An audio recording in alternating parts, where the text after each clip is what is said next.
이번 시간에는 제너릭에 대해서 알아보도록 하겠습니다. 먼저 박스라고 하는 클래스를 하나 만들어 놓고 보도록 할게요. 박스는 오브젝트 타입으로 obj라는 필드를 하나 갖게 할 거고요.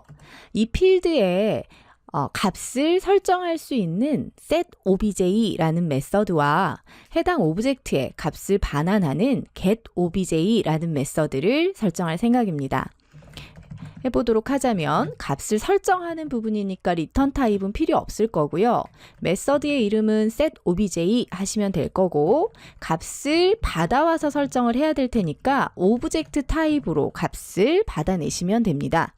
우리 디스 연산자 배우실 때 보셨던 것처럼 지금 obj라는 것이 매개 변수로 들어온 변수의 이름 obj와 필드의 obj가 같죠. 그래서 this라는 키워드를 이용해서 이렇게 obj의 값을 설정하게 하시면 될 거고요. 그 다음에 여기에서 이제 값을 꺼내다 쓸 수 있는 getObj라는 메서드를 만들 텐데 getObj는 값을 리턴해 줘야 될 거니까 리턴 타입이 필요할 거예요. 오브젝트의 값을 리턴할 거니까 타입은 obj 하시면 될 거고 값을 꺼내오는 메서드는 get 하고 붙여주시면 됩니다. 그래서 getObj 받아올 값은 없을 거니까 매개 변수는 안 넣어주셔도 될 거고요. 해야 될 일은 값을 보내주기만 하면 되니까 return 하시면 되겠죠. 자, 이렇게 박스라는 클래스를 하나 만들어 보았고요. 그럼 이번에는 이 박스를 사용하는 박스Exam이라는 클래스를 하나 만들어서 박스를 이용해 보도록 하겠습니다. 자, 박스Exam 이용할 거니까 메인 메서드에서 이용하게 하시면 좋겠죠? 자, 얘는 박스를 하나 인스턴스화 시켜서요. 박스는 new 박스 이렇게 하나 만들어 보죠. 그런 다음에 이 박스에다가 값을 넣어주고 싶어요. 그래서 set obj라는 메서드를 정의했었죠. 그래서 set obj라는 메서드를 이용해서 오브젝트 객체를 하나 생성해서 넣어줘 보도록 하겠습니다. 자, 이렇게 넣어주시면 값을 담아낼 수 있었을 거고요. 이제 이 값을 꺼내다 쓸 때는 우리는 박스라는 레퍼런스를 이용하시면 되고 getObj라는 메서드를 이용하면 박스가 가지고 있는 오브젝트 클래스를 리턴해 줄 거예요. 그럼 우리는 그 값을 사용해야 될 거니까 그 값이 사용될 수 있도록 변수를 하나 미리 준비해 두셔야겠죠. 그래서 미리 준비해 둔 그릇에다가 메서드에서 가져온 값을 담아서 사용할 수 있을 겁니다. 자, 그런데 이 박스에 이제 이런 값만 넣을 수 있는 것이 아니라 이 박스에다가 나는 스트링 값을 넣고 싶어요. 자, hello 하고 하나 넣어줘 보고 싶어요. 가능하죠. 여러분 우리 상속 배울 때 타입이 지금 이 메서드 상에서 들어올 수 있는 타입이 오브젝트라는 것은 오브젝트 타입만 들어올 수 있는 것이 아니라 오브젝트 타입의 후손 자식 클래스들이라면 무엇이든지 다 들어올 수 있었죠. 그렇기 때문에 이 set 오브젝트 안에는 이런 스트링 클래스도 들어올 수 있고요. 뭐 인티저 클래스도 들어올 수 있고요. 그 이외에 다른 오브젝트를 상속받은 모든 객체들이 다 들어올 수 있습니다. 이렇게 넣어서 사용을 하시면 되고요. 그런데 이때 이 박스에서 값을 꺼내서 사용을 하게 되면 리턴 타입을 잠깐 보시면 오브젝트라고 되어 있는 것을 보실 수 있을 거예요. 나는 스트링 값으로 넣었지만 이 메서드에 들어갔을 때 이 스트링을 레퍼런스 하는 타입은 오브젝트로 바뀌었기 때문에 리턴할 때도 오브젝트 타입으로 나한테 건네줍니다. 그런데 우리는 문자열을 넣었기 때문에 스트링 타입으로 값을 받아서 쓰고 싶단 말이에요. 오브젝트 타입으로 자식들을 다 가리킬 수는 있었으나 그랬을 때 자식이 가진 메서드에는 접근할 수가 없었거든요. 혹시 기억하시나요? 그래서 나는 스트링이 갖고 있는 특징들을 가지고 다 사용하고 싶다 이랬을 때 사용하는 게 형변환이었습니다. 나는 스트링으로 받아서 쓸 거니까 스트링 타입으로 이렇게 받아내서 사용하실 수 있을 거고요. 그렇게 사용하시기 위해서는 반드시 이런 형변환을 거쳐야지만 사용이 가능하더라 이렇게 기억하시면 됩니다. 자, 다시 이 박스에 또 set obj 한번 해볼 텐데요. 이번에는 인티저가 들어갈 수 있도록 1 이렇게 넣어봤어요.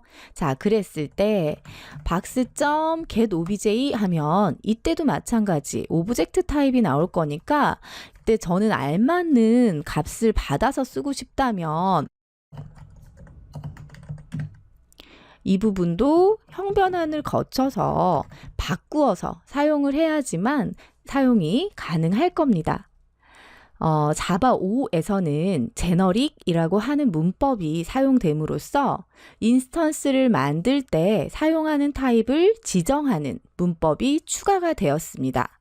자, 지금 기존에 그냥 사용했던 방식들을 보시면 오브젝트 타입으로 받았기 때문에 모든 객체가 다 들어갈 수는 있는데요. 모든 객체가 다 들어가기 때문에 일단은 다시 꺼내서 사용하실 때 매번 형변환 같은 작업을 하셔야지만 사용하기가 편했던 거 기억하시면 될 것 같고요. 그래서 이 부분을 제너릭으로 한번 바꾸어 보도록 하겠습니다. 자, 제너릭을 선언하는 방법은요. 클래스 뒤쪽에다가 꺽쇠 괄호를 이용하시면 돼요. 자, 꺽쇠 괄호에다가 2라고 넣어줄 텐데 2는 딱 정해진 부분은 아니에요. 자, 한번 바꿔볼게요. 그럼 오브젝트로 들어가 있는 부분들을 다 2 하고 바꿔줍니다. 타입이 지정된 부분들이요. 자, 이렇게 바꾸었죠. 박스는 가상 클래스 2를 사용하겠다라는 의미입니다. 오브젝트를 받아들여서 리턴하는 부분을 모두 2로 변경하고 있습니다. 2는 실제로 존재하는 클래스는 아니에요. 그래서 이제 요렇게 지정하는 것을 제너릭을 사용했다라고 보시면 되는데요. 이 부분을 다시 사용해 보도록 할게요. 자, 이 부분을 사용하기 위해서 우리가 이제 박스라는 클래스를 다시 사용해 보실 수 있을 텐데 이렇게 제너릭을 지정하시면 박스를 어떤 식으로 사용하실 수 있냐면 박스를 생성을 하는데 이게 제너릭이죠. 나는 오브젝트 타입을 받아들일 수 있도록 생성하겠다 이렇게 할 수 있는 겁니다. 그래서 박스는 new 박스 이렇게 생성해 주시면요. 아까처럼 똑같이 박스한테 set obj 하시고 오브젝트를 하나 생성해서 넣어주고 꺼내다 쓸 때도 마찬가지 오브젝트가 리턴이 될 테니까 obj 타입으로 박스에 get obj 이렇게 사용하실 수 있으실 거예요. 자, 이렇게 사용하는 거는 같은데 이제 이런 제너릭이 가능하기 때문에 어떤 부분도 가능하냐면 이번에는 우리 아까 두 번째 hello라는 문자를 넣었었던 것처럼 이 부분에다가 나는 스트링을 받아들이는 박스를 사용하겠다 하고 처음부터 지정을 하는 거예요. 자, 그렇게 하시면 박스가 생성이 되는데 처음부터 이 박스 안에는 스트링 값만 받을 거예요. 이런 의미다라고 보시면 되겠고요. 그래서 박스 2한테 set obj 하는데요. 만약에 여기에 3 이렇게 넣어볼까요? 그러면 컴파일 에러가 발생하는 걸 볼 수 있죠. 자체적으로 스트링만 받을 수 있는 박스다 이런 겁니다. 이렇게 약간 이제 나는 스트링만 받을 수 있도록 바꿔줄 수 있어요. 넣어주시면 되고요. 이제 그렇기 때문에 이 박스한테 값을 꺼낼 때도요. get obj 해보시면 값 자체를 스트링으로 반환해 주는 것을 보실 수 있을 겁니다. 이제 그렇게 되면 우리가 스트링으로 매번 형변환을 해서 사용해야 할 일이 없어지겠죠. 받아서 사용하게 하시면 돼요.